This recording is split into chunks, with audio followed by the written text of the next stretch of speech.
Hello everyone, welcome to my tutorial. Today's tutorial is about Entity Manager.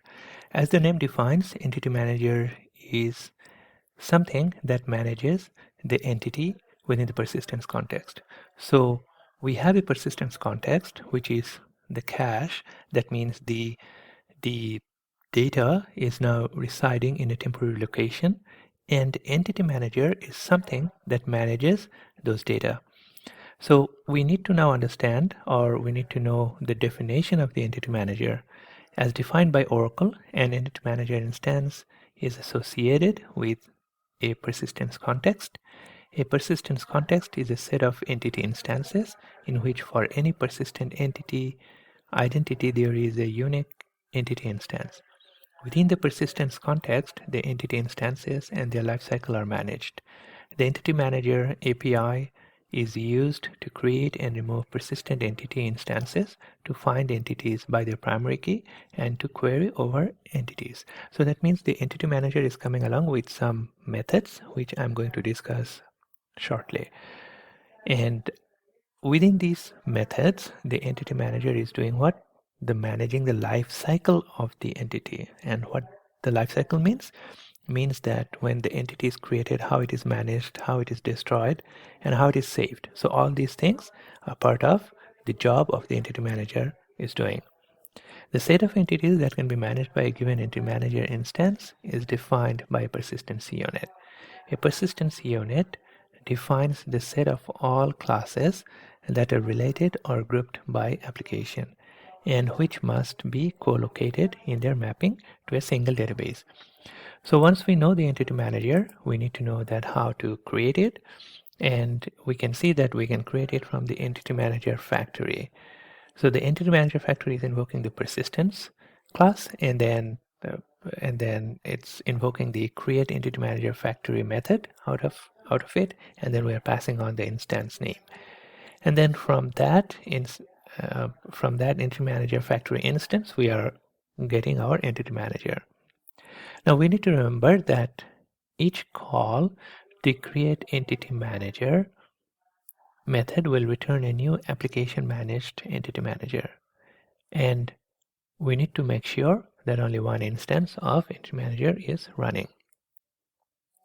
So once we understand the purpose of Entity Manager, next we need to know the methods that are defined within the Entity Manager. So if we look at the slide, we can see that from the left side there is a entity which can be new or a transient status, and this entity can be managed or becomes managed entity by invoking the persist method. And then this managed entity, meaning like whatever changes we are going to make, this is going to be recorded within our persistence context. And then invoking the detach, clear, or close methods within the Entity Manager factory, within the Entity Manager for a particular entity, it will become detached. Okay, so from managed it becomes detached, and when it becomes detached, the persistence context, the persistence is not being maintained for that particular object. Okay, and in this case the object is the Java class. And then but that detached object can be bring back to the managed status again by invoking the merge method. And again, the merge method is part of the Entity Manager. Now once the state of the entity becomes managed, we can remove it from the persistent context, and for that we need to invoke the remove method. And in order to get back the entity to the managed status, we can again invoke the persist method. So that is what about the detached and removed status and the managed status.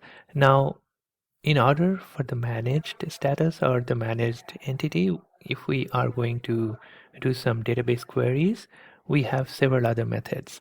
So one of the method is the find, and we can pass on the primary key to the database in order to get that particular entity. We have create query method that will give us a result, a list of entities, and then we can have a create query method as well, and then we have the get reference method as well. So we'll be talking about these methods later on. So that's all for today. Thank you.